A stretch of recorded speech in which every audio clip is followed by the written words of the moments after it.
काय नेमकी चर्चा झाली अर्धा तास? नाही नाही आता आता रोजच येते लय मोठं जण चर्चा का सध्या काय असतं राजकारण एक राजकारण दुसरं काय सध्या लीडच ती सगळेजण येतात तेच काय सगळेच येते सगळ्या पक्षाचे आहेत सगळे येतात भेटतात मला राजकारणापेक्षा आरक्षण महत्त्वाचं आहे गोरगरिबांसाठी माझ्या समाजाला आरक्षण पाहिजे ही माझ्यासाठी ती सगळ्यात मोठं माझं ध्येय काय असतं बघा शिकलेला गोरगरीब दुःखात असणारा लेकरा बाळांचा आक्रोश असणारा हा गरीब मराठा समाज यांना आरक्षणाची खूप आवश्यकता आणि सत्तेत कोणीही आलं तरी मला आणि माझ्या समाजाला लढावं लागलं त्यामुळे आम्ही आमचे सामूहिक आमरण उपोषणाची तयारी करतोय घराघरातून येऊन एकदाचा टोपला पाडायचा सगळ्यांनी एकदाच लढायचं मराठीने एकाच ठिकाणी एकाच वेळेस एकदा ही तयारी चालू आहे भीती सुरूच राहते त्यांच्या मतदारसंघामध्ये जे वक्तव्य केलंय त्याच्या संदर्भातही काही चर्चा झाली का तुमच्यामध्ये ते ह्या बाबाला काही तर काही गरजच नाही ह्या बाबाला एक तर काही गरजच नव्हती संत महंताला मानणाऱ्यातले आम्ही लोक संत महंत आरक्षणाचा बाबाचा संबंधच काय येतो बा बाबाचा आणि आरक्षणाचा संबंध काय ठीक आहे त्यांना लय वाटतं बा काहीतरी म्हणलं ते मी रात्री आता बरंच बघितलं मला टाईम नव्हता ते बाबा रात्री मला दाखविले की मी कुठं राक्षसची मी कुठं हा असंच करतो मी तसंच करतो काय आणखीन बरंच सांगितलं बा त्यांनी बाबाने ही बाबाचा विषयच नाही ना बाबाने आम्हाला वारकरी संप्रदायाचे संस्कार शिकवले पाहिजे सगळ्या ग्रंथाचं वाचन केल्याच्या नंतर ते ज्ञान आमच्यात संत महंतांनी टाकलं पाहिजे आम्हाला एकजूट राहण्यासाठी आवाहन केलं पाहिजे हे बाबांचं काम आहे बाबांचं हे काम नाही आरक्षण काय आणि ते शब्द त्याचा दिशी पेल्यासारखा त्याचं डोळे ते कसं झालेलं असे बुडून बुडून बुडून बुडून बा त्याचा बाबा तू हां ते काय विचित्र प्राणी आहे ना तू कोणचा बाबा आहे तेच आहे नाही हो डोंगरावर बारू तू ते हाता असं करतो बुडून बुडून भेटायला येत असतं त्यांची तब्येत ठीक नव्हती म्हणून भेटायला सगळंच एकत्र सामाजिक सध्या सामाजिक चर्चा पण राजकीय चर्चा पण तब्येतीचं पण माझ्या काय मी काय लपून न ठेवत गड्या मला ना ते अर्धवट नाही बोलता येईल आणि ते मग आजचा राखून बोलायचं म्हणलं माणूस गोत्यात येत असतो काय त्यामुळे जे आहे ते क्लिअर आहे नरेंद्र पाटील असं म्हटले की मनोज जरांगे पाटील यांच्या मागण्यासंदर्भात समाधानी आहेत आणि महायुतीचं सरकार आल्यानंतर तुमच्या ज्या मागण्या आहेत त्या निकाली काढतो आल्यावर ना मी काय म्हणतो होते तर वर्गम नाही दिले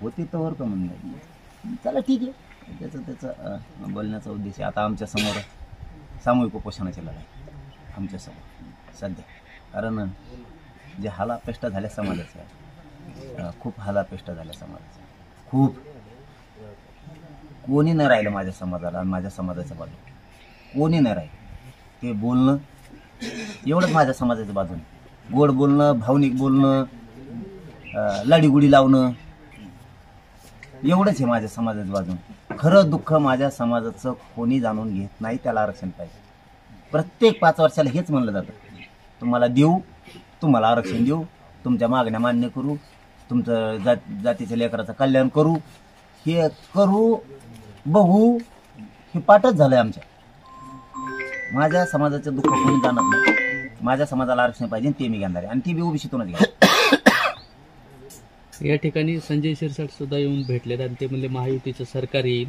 आणि तुमच्यासोबत भेट झाली पण आरक्षणाबद्दल काही चर्चा झाली का ते म्हणतात महायुतीचं सरकार येईल त्याबद्दल आता आल्यावर ना आल्यावरच ना आता तोच विषय झाला ना मग ते हे बघा भेटीत फरक आता ते त्यांचा राजकीय शब्द आहे त्याला मी काय करू राजकीय शब्द आहे तो राजकीय शब्द म्हणते ते म्हणतात आमचं येईन हे म्हणतात आमचं येईन तुमचं दोघाचं येईन आमचं गावात येतं आरक्षण ते म्हणतात आमचं येणार आहे, हे म्हणतात आमचं येणार आहे. तुमचं कोणाचं तरी येईल, नाही तर तुम्ही 6 जण मिळून सरकार करता, तिची अडचण नाही, त्याची काही अडचण नाही. आमचं आरक्षणाचं काय, 42 वर्ष गेले ना. अण्णासाहेब पाटलाचं बलिदान गेलं, अण्णासाहेब जावळे पाटलाचं गेलं, मिटे साहेबाचं गेलं, वडजे साहेबांचं गेलं. आज 450 पेक्षा जास्त माझ्या गोरगरीब मराठ्यांच्या लेकराचं बलिदान गेलं. हे 450 पोरांचं बलिदान माझ्यासाठी सगळ्यात महत्त्वाचं आहे. त्यांचं स्वप्न साकार करणं माझी जबाबदारी, कारण स्वतःचे कुटुंब उघड्यावर पडले. 450 पोरांचे जेवढे बलिदान महाराष्ट्रात मराठा आरक्षणासाठी गेले, त्यांच्या घरातला आक्रोश नाही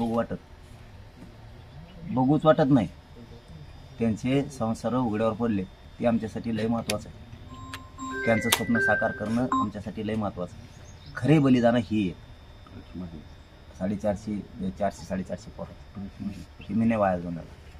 माझ्या गरीबाला लय आशा आहे आरक्षणाची. मराठ्यांच्या डोक्यात काहीच नाही बरं, मराठ्यांच्या डोक्यात संभ्रम नाही, फेमरम नाही, काही नाही. हे सुट्टे चाट्टे आहेत का 2-4 महायुतीचे, 2-3 महाविकास आघाडीचे. हे गावात जाऊन लोकांमध्ये संभ्रम आहे. आपल्या पाटलाचा आदेश आहे, काय आदेश द्यायचा रे? गोरगरीबाला सगळं कळतं संकेत काय आहे, हे संभ्रम निर्माण करतात गोरगरीब. मी सरळ आज पुन्हा एकदा सांगतो, संभ्रम काहीच नाही. लोकसभेला सांगितलं तुम्हाला ज्याला पाडा त्याला पाडा, ज्याला निवडून आणा त्याला. विधानसभेला पण तेच सांगितलं. संभ्रमाचा काय संबंध आहे? काहीच संबंध नाही ना. फक्त यावेळेस थोडंसं हेही महत्त्वाचं सांगतो तुम्हाला, महाराष्ट्रातल्या मराठा समाजाला, मतदानाला जाताना तुम्ही कोणत्याही पक्षात असाल, माझे हात जोडून तुम्हाला सगळ्याला विनंती, तुम्ही कोणत्याही पक्षात असाल, मराठा मोठा आहे, सगळ्या पक्षात विखुरलेला आहे, तुम्हाला हात जोडून विनंती, फक्त मतदानाला जाताना स्वतःच्या पोराला विचारून मतदान केंद्रावर जा, पोरीला विचारून जा. मी नेत्यासाठी मतदान करू, पक्षासाठी करू का आरक्षणासाठी करू, एवढंच पोराला विचारा. ज्याचे पोरगण पोरगी घरी नाही, शिकायला गेलेले सॉरी, त्यांनी फोन करून आपल्या पोरीला पोराला विचारा, मी नेत्याला मतदान करू, नेत्याच्या बाजूने पक्षाच्या बाजूने करू का आरक्षणाला करू, त्या बाजूने करू, एवढं मात्र विचारा.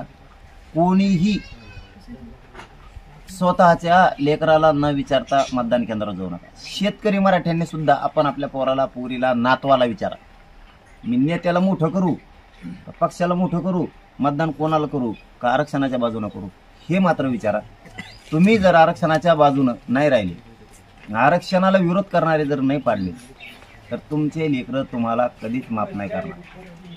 आपल्या लेकराच्या मागणीच्या बाजूने राहा, एवढीच माझी हात जोडून विनंती. संभ्रम फेमरम काही डोक्यात ठेवू नका. मी कोणालाही पाठिंबा दिलेला नाही.